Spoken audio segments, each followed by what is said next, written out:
Again, welcome to this month's session of New York MBA's Affordable Friday series. I'm Christina Wiley, Executive Director, and joined by Brian Garris and Sherry Eccles, co-chairs of the Affordable Housing Committee. If you're having any technical issues, please utilize the chat function to notify us. During today's webinar, all lines are muted except for our presenters. We encourage questions by utilizing the Q&A function and or the chat function. We want to make sure everyone is aware that the New York MBA annual convention is coming up, and it'll be starting with a networking reception on October 4th, followed by a day and a half of current topics and things that keep you up at night. You can stay connected with industry updates and all that is going on with New York MBA by finding us on LinkedIn, on the web, or on our YouTube channel.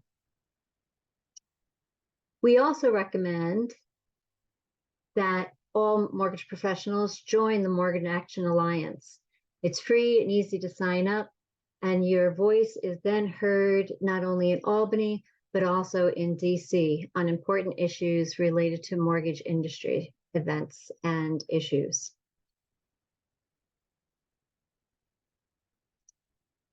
The latest edition of the New York MBA newsletter is being worked on as we speak, and the newsletter committee has put out a call for articles. So if you have something that you would like to comment on or bring to the attention or is something in your expertise wheelhouse, please feel free to submit it to the New York MBA. You can send it to myself, Christina Wiley, that's cwiley@nymba.org, and it'll be considered for submission into the newsletter. So at this point, I'll turn things over to Sherry and Brian to kick off today's webinar. Thank you, Christina.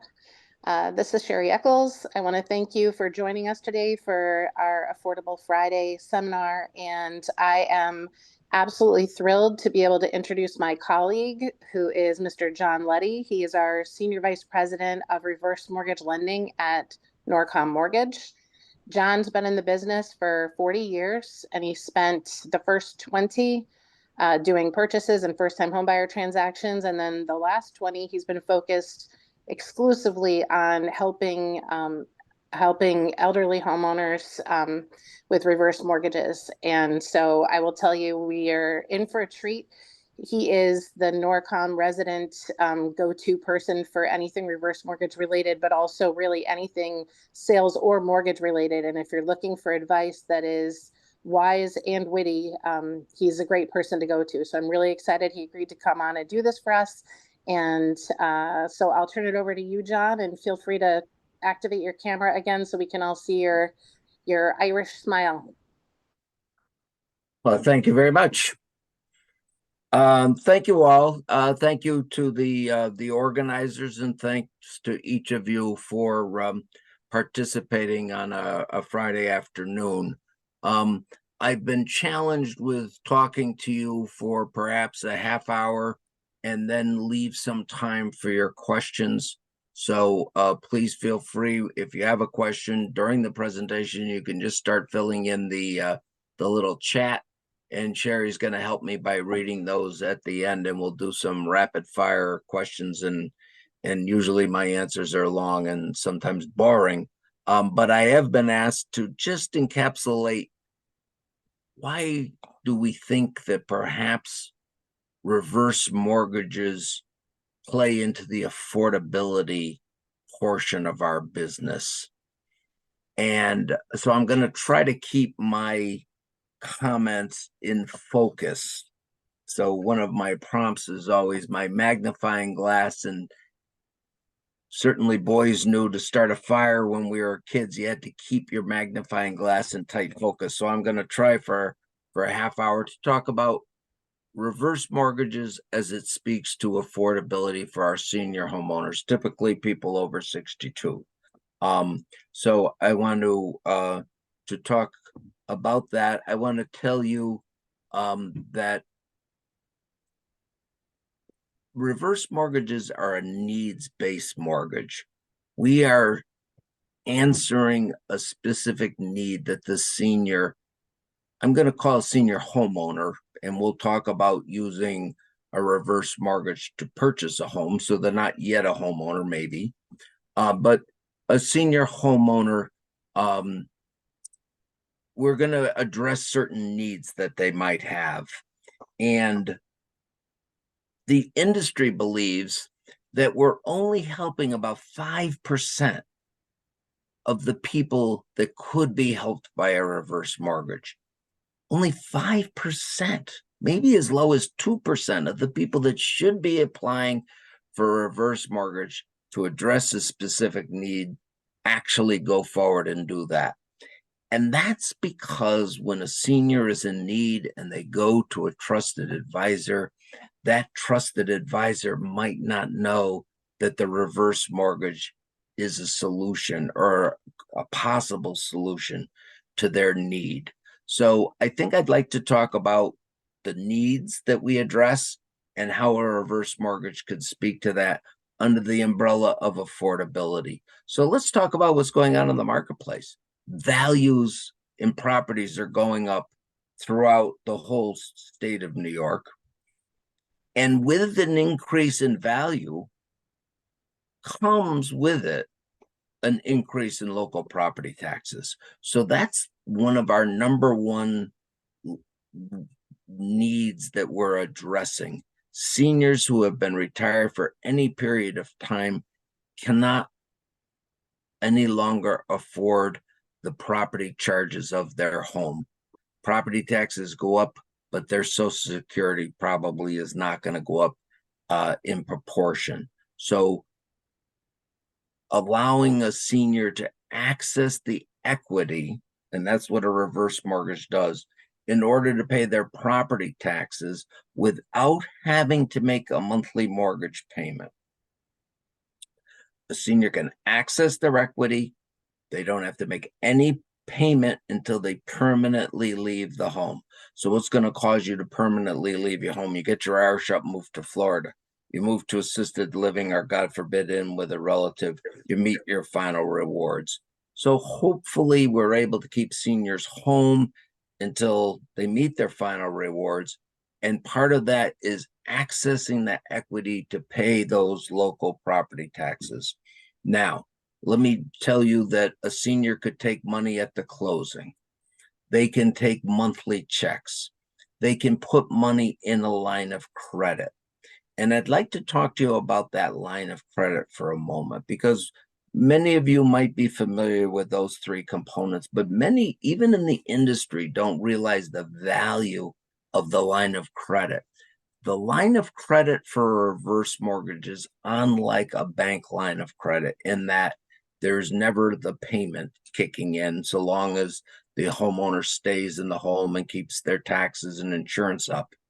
So it's not a line of credit that begins to amortize, and we'll talk about that in a minute, and forcing a payment to be made. But it's a little bit different than the bank also in that the line of credit in a reverse mortgage grows. And your line of credit grows at the same interest rate as the money that you've borrowed. Most of these are monthly adjustables based on the T-bill, so that if you put, let's say, $200,000 from the proceeds of your reverse mortgage into the line of credit, you're not paying interest on it, of course, until you use it, or it's not accruing interest until you use it. But your line of credit grows, and it grows at the same interest rate as the money that you've borrowed. So that if you put $200,000 into your line of credit, and let's say that over the period of a year, your average interest rate was 6%, that means that at the end of the year, that 200,000 will have grown to 212. So you would have $12,000 worth of increased ability to borrow. Now, it's very important, and anyone that's done any of my real training where we spend hours talking about sales and the product itself know that every word means something. And I'm a stickler on explaining it exactly correct to my clients, but we're not paying them interest. We're increasing their ability to borrow by that $12,000. So it would be like a credit card. And if you explain it to them in that term, you have a credit limit of $1,000. You pay them on time, they raise it to 1,500, 2,000. They didn't just pay you $1,000; they increased your ability to borrow. Well, this is much in the same way. If you put the money in the line of credit and it grows, you could take that growth off and pay your property taxes. Thus, reverse mortgages become an important part of affordability, because you take the growth off, you are virtually growing an apple orchard in your backyard, and you're harvesting the apples in the fall, selling them, paying your property taxes. You didn't chop the tree down. You still have the $200,000. You're not selling firewood. It can grow back, and now you have a renewable resource. You have a way that the house will pay for itself. You could take the 12,000, do whatever you want, but what I advocate is pay your taxes, pay your insurance, pay your oil bill. And now you found a renewable resource to do those things to keep it affordable. We have many clients that come to us, and you might say, okay, John, what does a reverse mortgage client look like? So let me give you some examples of that. The death of a spouse could trigger a reverse mortgage for a couple of reasons. One is there will be a loss of income, typically. If nothing else, when a spouse dies, you're going to lose some Social Security money. So if mom and dad were just getting by and now dad passes, presumably mom's going to lose her Social Security if she was receiving the lower amount, and they were just getting by. So they go to a trusted advisor, maybe their attorney, to say, we don't know what to do. Mom can't afford to stay in the house. She doesn't want to leave. What do we do?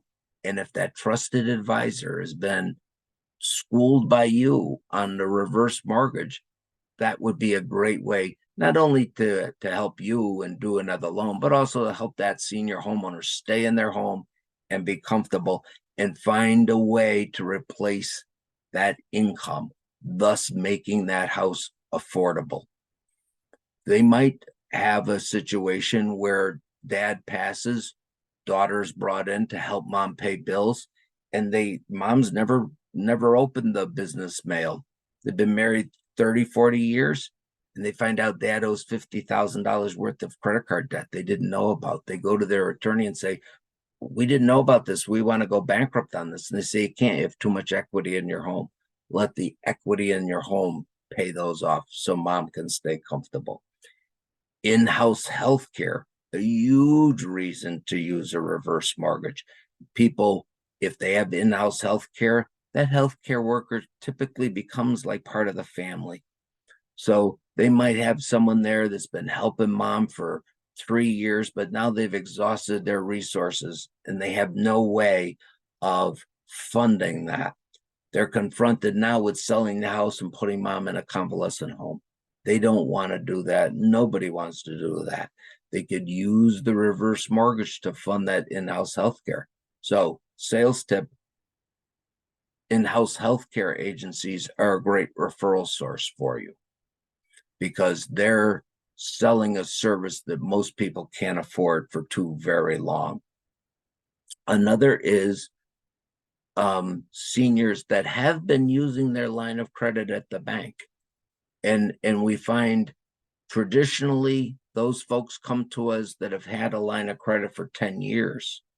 And now that loan has started to amortize. And I mentioned earlier, I was going to get to this. So you've paid interest only for 10 years and you owe $150 a month, and they're drawing it out of your checking account, and all of a sudden checks are bouncing. You go to the local bank and say, what's going on? And they say, well, we made your line of credit payment is $950. What are you talking about? It used to be $200.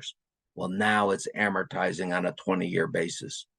We have just recently had clients that, even though it's not amortizing because interest rates have gone up, all of a sudden that line of credit is no longer affordable.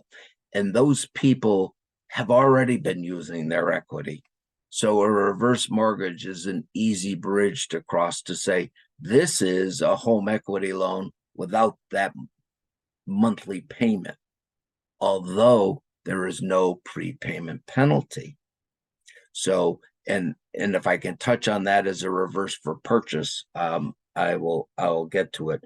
It allows clients to use the funds any way they want because the proceeds are tax-free. And if kept in a separate account and not segregated with other assets, are not considered an asset. So many of our clients still can avail themselves of different types of government programs to help keep them in their home and help them stay affordable, like energy efficient. This money is not income, and if not segregated, typically is not considered an asset.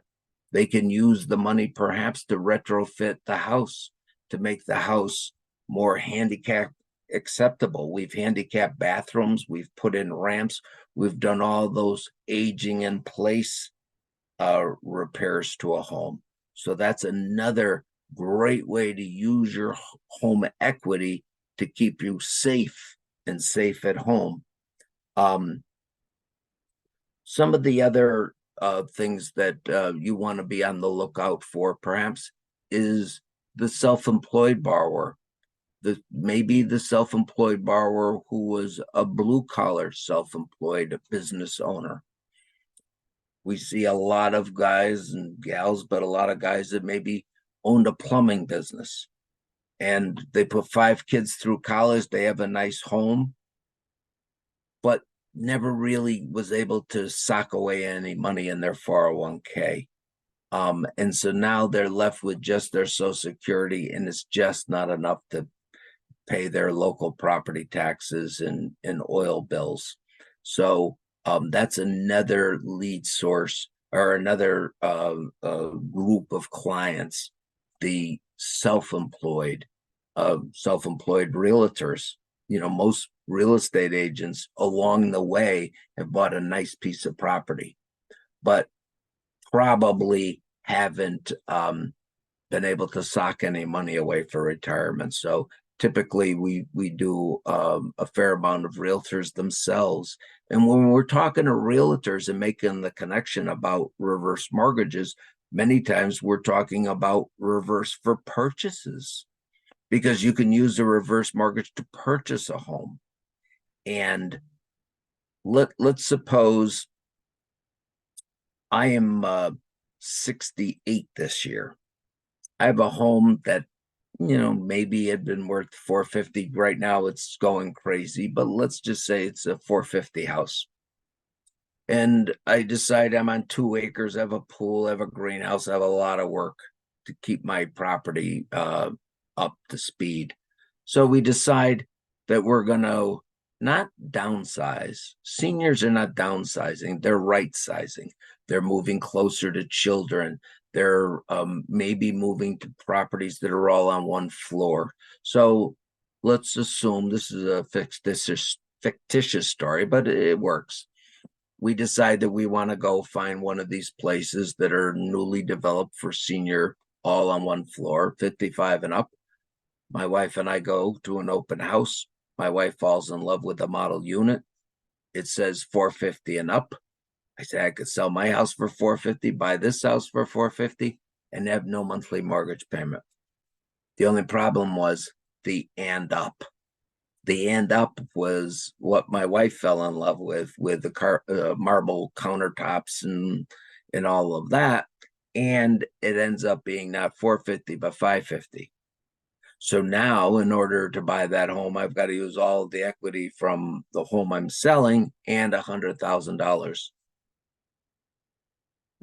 Okay, so I'm going to do that. But then I don't get 450 net from my house. I get 400. Now I'm $150,000 short, and I pull the plug. That home is no longer affordable. But I'll show you an affordable way to buy that home, and for your realtor partners to sell it. Johnny Boy sells his house, and that's the 400. He wants to buy something for 550. Use all of the 400, and then takes a reverse mortgage for the additional $150,000 that I was short. Now I don't have to interrupt a portfolio, and I can use the reverse mortgage to make this new home affordable. But I said, but I'm still working. I'll make those payments. Well, go ahead. Because when I make a payment on a reverse mortgage, it reduces what I owe dollar for dollar, and it goes into my line of credit automatically. And it gets better than that. My line of credit, if you remember, grows. So now I keep working for another 5 years. I continue to make the payments. My balance is going down. My line of credit is going up, and I retire. I stop making payments, but my line of credit is still growing. 5 years from then, 10 years from now, I kick the bucket. My wife can now use that money to supplement the fact that she's going to lose her Social Security. So once again, I use the reverse mortgage as a financial tool to keep my new right size affordable. And reverse mortgages can be a wonderful way to purchase a home for a senior who doesn't want to pay all cash, but wants the flexibility of no prepayment penalty, with the ability to call the bank and say, send me back my money. I need it now. And so that's a great way to use a reverse mortgage to purchase a home. So those are some of the things that I think about when pressed about affordability and reverse mortgages. We can also rescue people from a tax foreclosure. So we have lots of folks that come to us that are behind in their local taxes.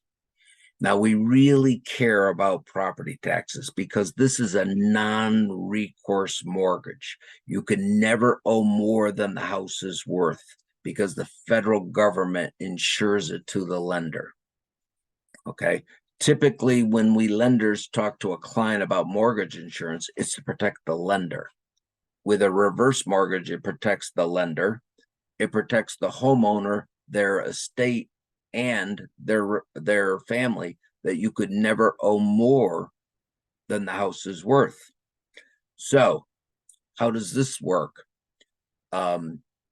Someone is behind in their taxes. The federal government hates that because a tax lien gets ahead of a mortgage. So we want to make sure that they've paid their taxes on time for the last 2 years. But if they haven't, and there's enough equity, we will do a life expectancy set aside. So someone owes $20,000 worth of local property taxes. Their taxes are 10 grand a year. They're 2 years behind. We would get them current, and then based on their life expectancy, from the proceeds of the reverse mortgage, reserve money in an escrow account and pay their taxes going forward. And quite frankly, we're doing that all the time. Because if you're 2 years behind in your taxes and you're a senior on limited income, you're never going to catch up. Municipalities are now pressing seniors because everyone is scrambling for money. Every taxing authority in America is squeezed for money. So they are pressing our seniors to get caught up, or they're charging them credit card interest. So we can get them caught up, hold money in reserve, pay their taxes moving forward, and maybe still have money available for them in a line of credit or to draw at the closing. And tax collectors love us for it, because we're helping them collect their taxes. But more important than that, we're keeping the taxpayer in their home moving forward and not falling behind. Tax collectors used to hate reverse mortgages because seniors would tap all of their equity and then not be able to pay their taxes moving forward. But now, when you explain to your local tax collector that we're going to get Molly current and we're going to set aside money to pay her taxes for her going forward with her own money, by the way, they all of a sudden say, tell me more. So sales tip, go to your local tax collectors and tell them you have a solution to help seniors behind in their taxes. And quite frankly, they have to give you the list of people. That's a public record that has to be given if you ask for it. So, but to gain their cooperation, if you explain the program and how it works, knowing that there might meet some resistance at the beginning, but once you explain that not only are we going to get her current, we're going to keep her current, they all of a sudden want you to tell them more and more. Now, I've gone the 30 minutes that I promised. As Mother Canisius used to say about me, I love the sound of my own voice, so I can reload and go for another half hour, but I did invite you to ask questions. I don't know if any have come in. Well, John, that's fantastic. A lot of good information in there. And please, if you do have any questions, I encourage everybody to put that in the chat. We'll monitor those. I mean, I of course, I do. I have a couple questions for you, and one is more of an observation, really. And when you look at the composition of the applicant's income in the forward mortgage market, we've been seeing an incremental decline in pension income over the last number of years. As everybody's aware, pensions have become less and less common as time unfolds. I would imagine, unless you're socking away money, as John, you had mentioned before, that does leave a bit of a gap, a income gap in your golden years. And you look at the personal savings rate of across the United States, it's as low right now as it was during the great financial crisis. It's fallen off a cliff, spiked up through the stimulus and interventions with COVID, and completely reversed. And I think the average U.S. Citizen has roughly $35,000 to $40,000 in their retirement account, grossly underfunded for the retirement. So I can almost see like a trend, this program becoming of increased importance to the marketplace, from a sustainability standpoint and an affordable housing standpoint. I'm just curious to see if I mean, this is your space. You've been doing this for the last 20 years. I'm not looking for validation, but is that the right way to look at it? I would say, Brian, all the above. You're exactly right. Okay. Pensions have become a thing of the past. Once they instituted these 401ks, companies took that as an opportunity to step off the pension boat.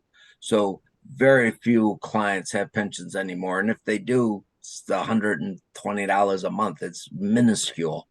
But remember, with a reverse mortgage, we're still qualifying people income-wise, but we're not using ratios. We're using the old school FHA residual income method.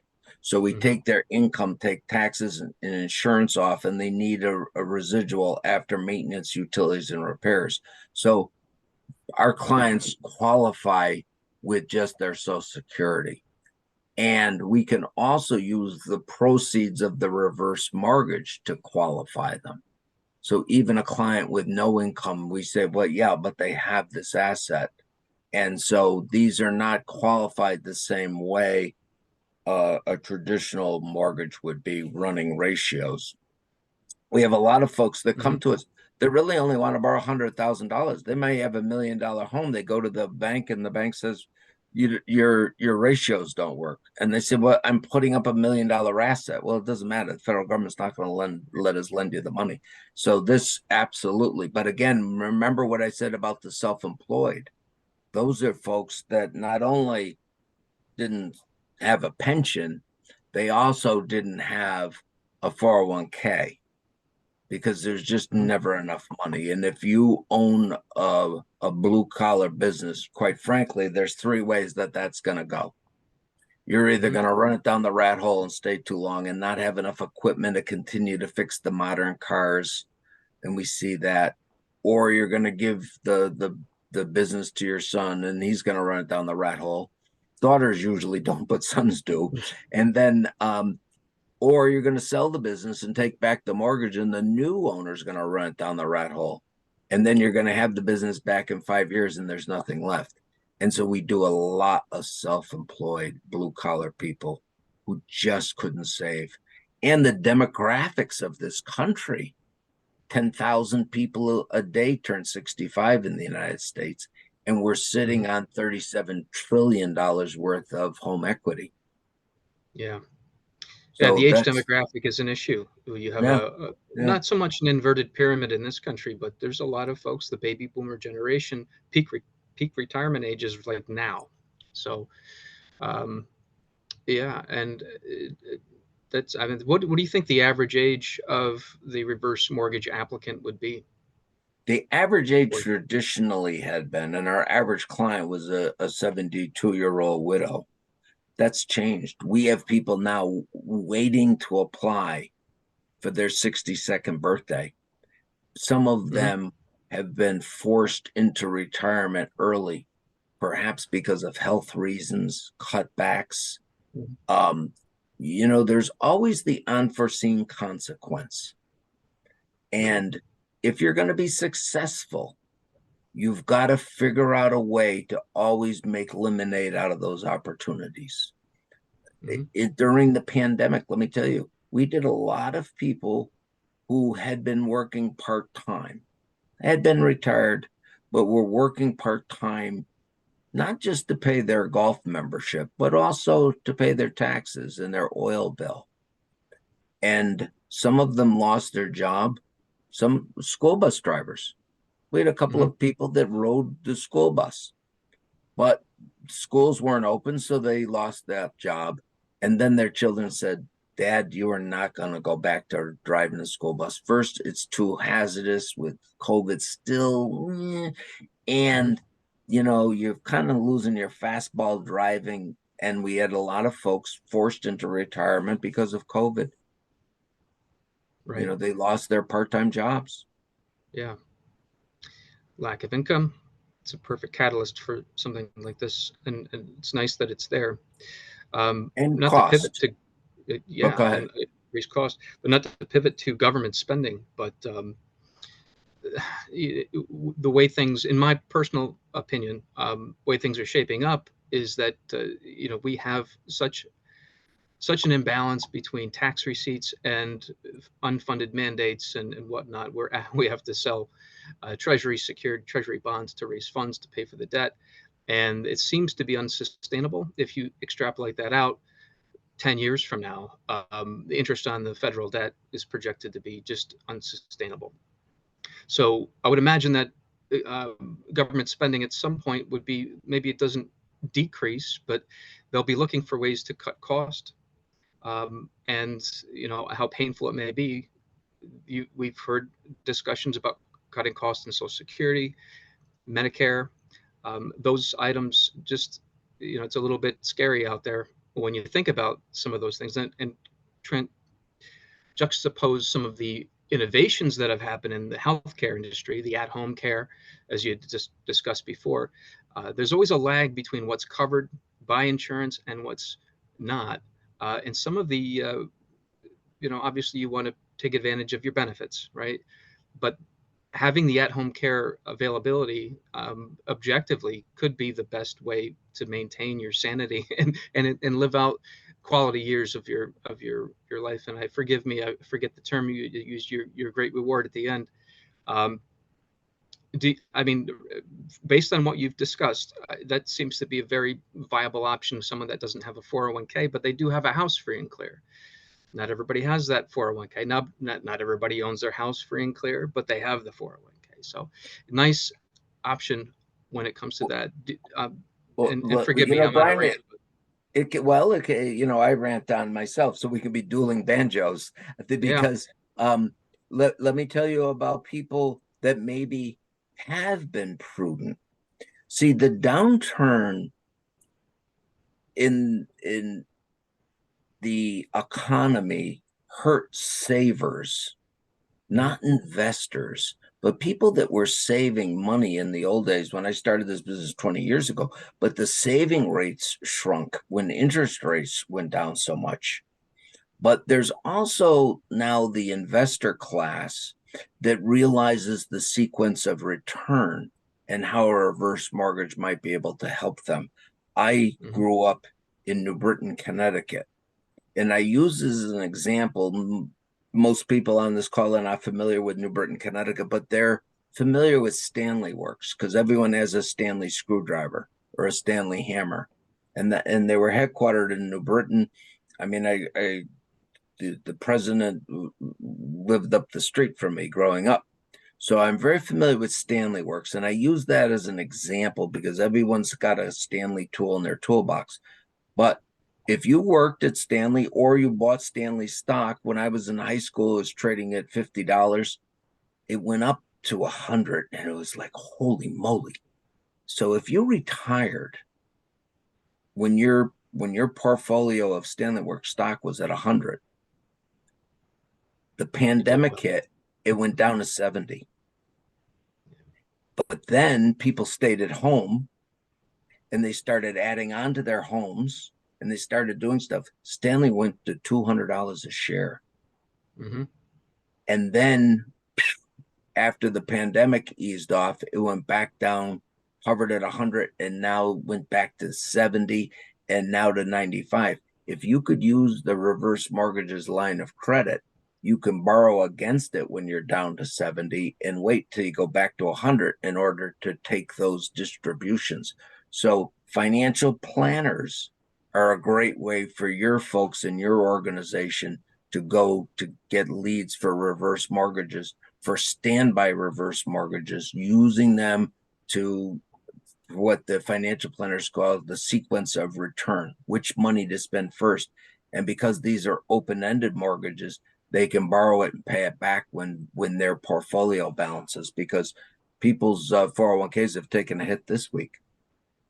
And they may not want to take their regular withdrawal. They may want to hold off.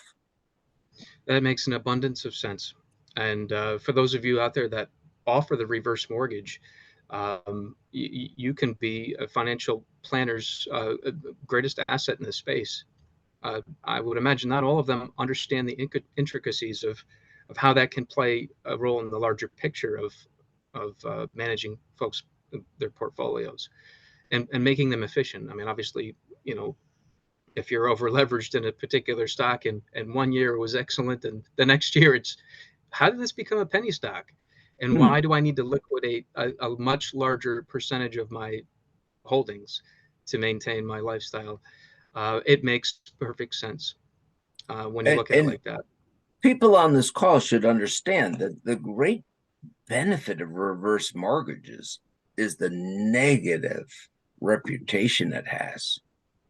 And so, people, you're going to find that that when you go to approach those financial planners, those tax collectors, there's going to be huge market resistance.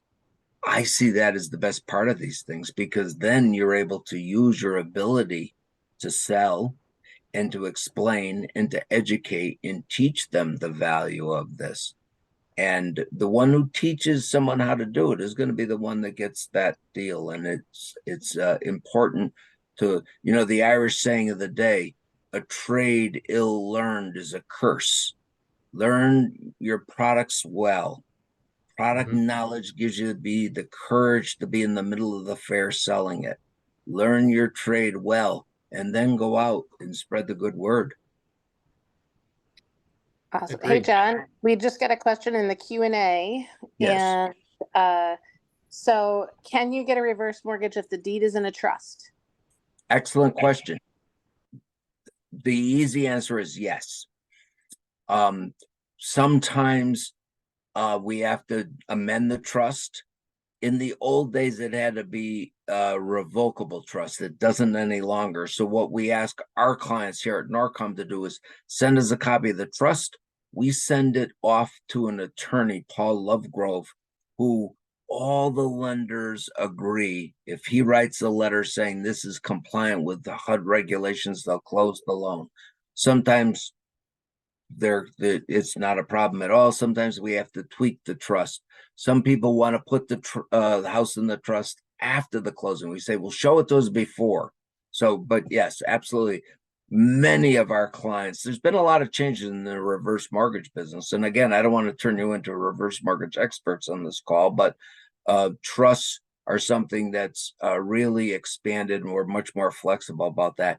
Keeping adult children on title, we can do that now. In the old days, everyone on the mortgage had to be on the title. So if they put kids on, they had to take them off. No longer. I could spend an hour talking about non-borrowing spouses, which was also a lot of pushback in the marketplace. The husband 65, the wife 60, she wasn't age eligible. They take a reverse mortgage just in his name. He, as Brian says, kicks the bucket. Not as nice a way as saying being called home, Brian, but he kicks the bucket. Now the mortgage come due. Those rules are all out the door now. The wife can stay in the property of the spouse. All right. So that's the answer. Yes, to trust. Let us look at them first. That was an excellent question. That was an excellent question. I didn't know that. That's an excellent. Yes, absolutely. Yes. Yeah, we do a lot of homes in trust. We do a lot of homes where adult children stay on title. Part of that financial elder planning. Sure.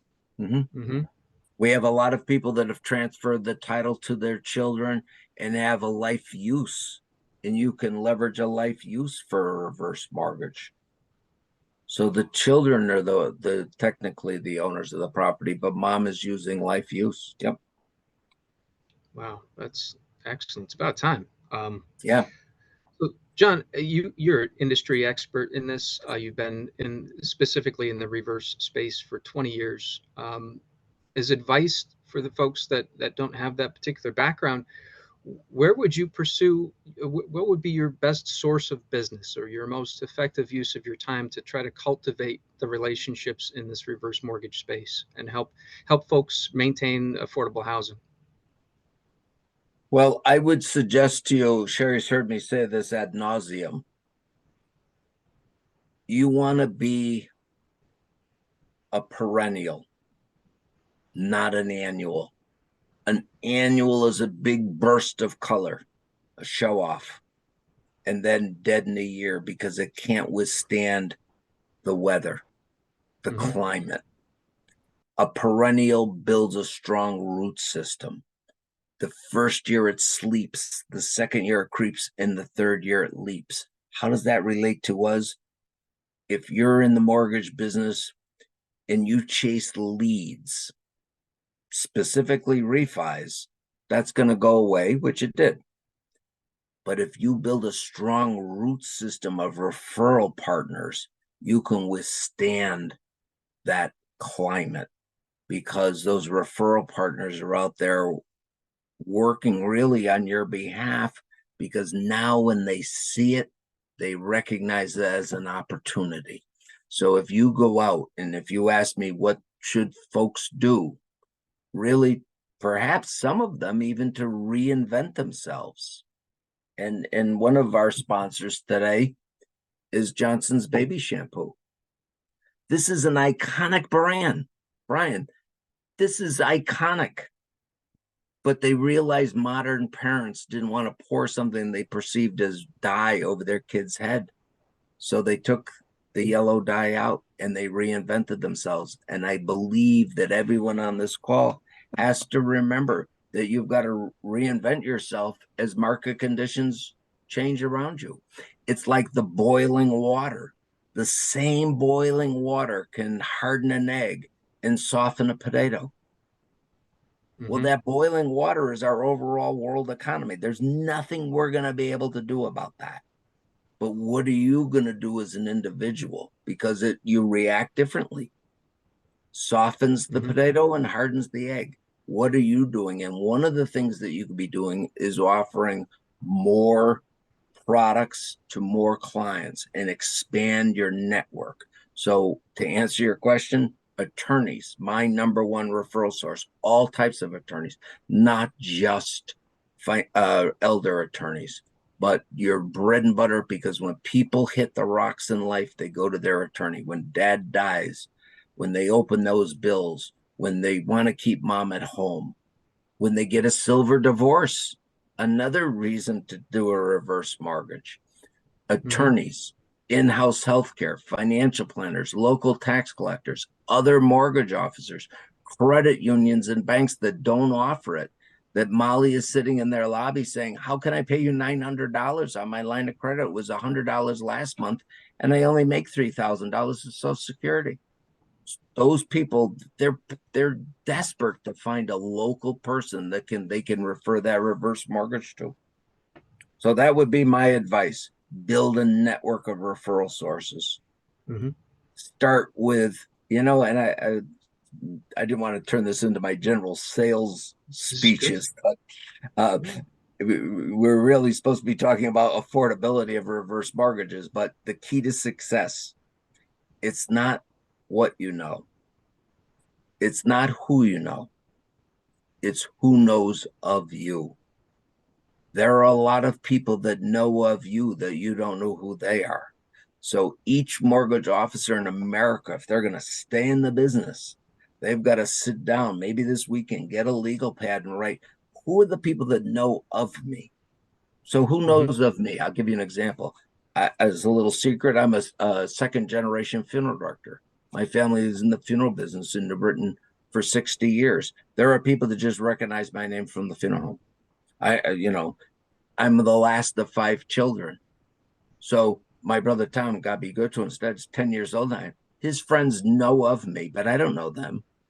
There are people in my church that know of me, but I don't know them specifically. Your challenge is to make sure that the people that know of you know what you do for a living. And we're not in, I don't know, real estate or something. And I'm in a very specific sliver.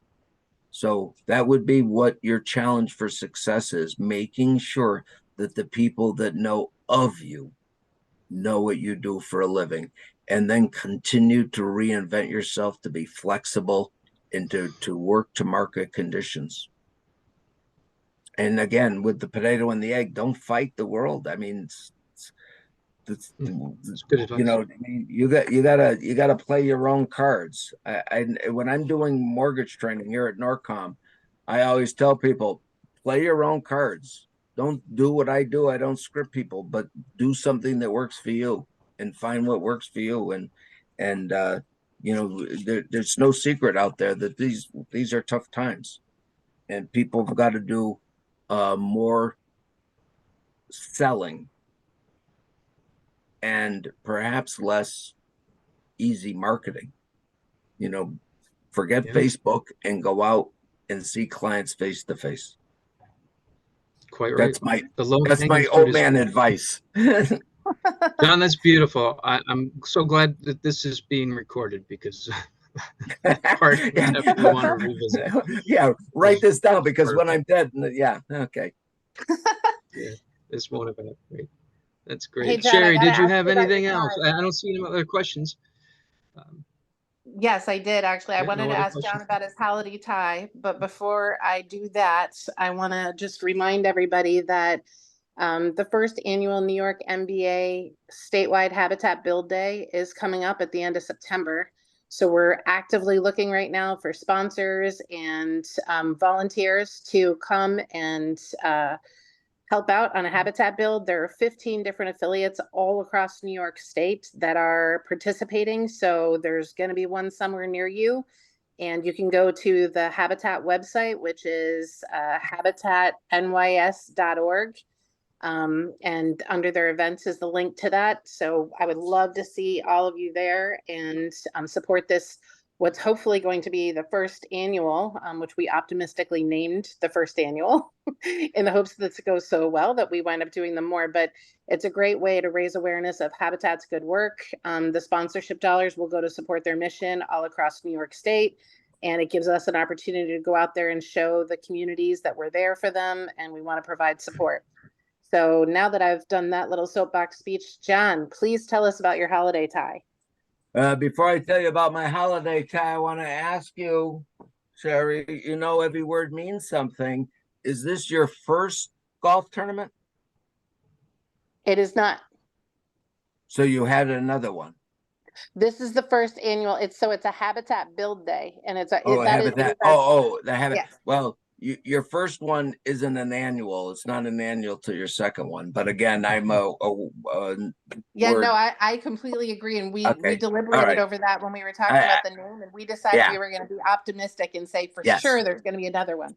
Well, there could be another one, but it's still not an annual until you do it the second year.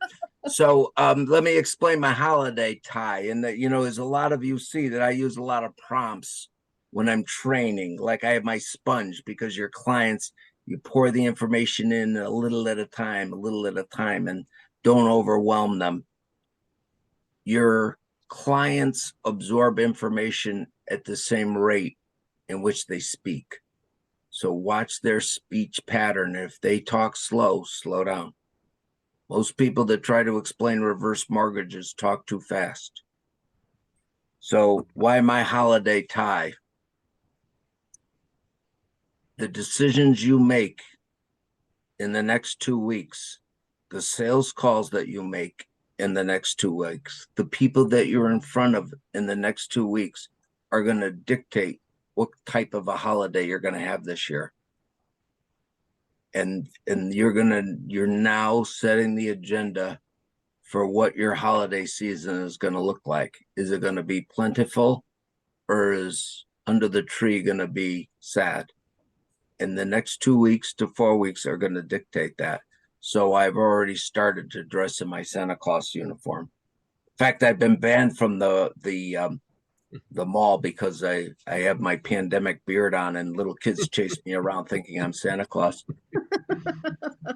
Do we have any more questions, comments, gifted insight? I'm I so think we're gonna thankful look- for everything, John. I'll give you one more quick sales tip. Mhm. My famous one. Look up John Oh. Luddy Old Spice. Nice. I was walking out of the Berlin Fair as a senior in high school, and I smelled Miss Kaiser's perfume. I have no recollection of Miss Kaiser at all. She was my kindergarten teacher. I went off to embalming school, and I met a girl that trained under her. And I said, I don't recall her. I don't remember what she looks like.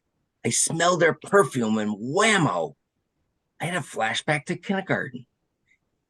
And she said, well, she always taught us wear the same perfume every day because it's a great bonding tool. The kids see the same person, they smell the same person, and it's great.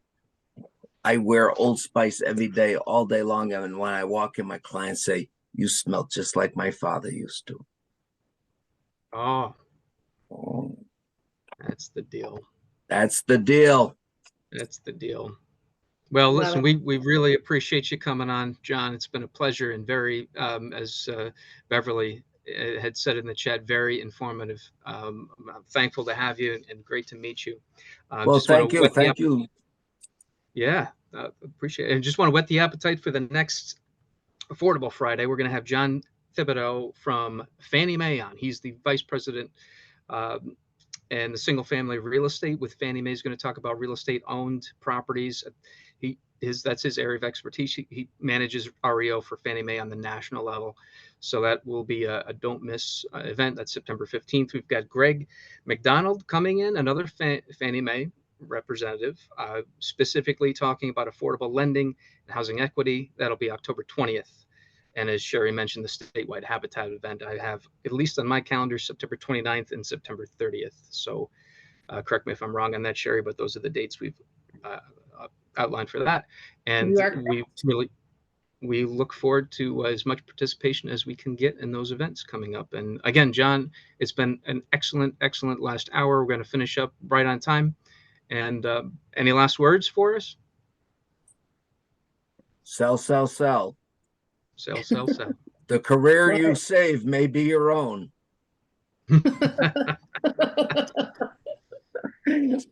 On that note, thank you. That's the perfect motivation for the Friday. And your holiday tie is precious. It Love makes it. a lot of sense. So, thank you, everybody. Appreciate it. And we'll turn it back over to Christina, unless because I am all set. Nope. Thanks so much, Brian, Sherry, for your ongoing work on this committee. And John, it was a pleasure having you today.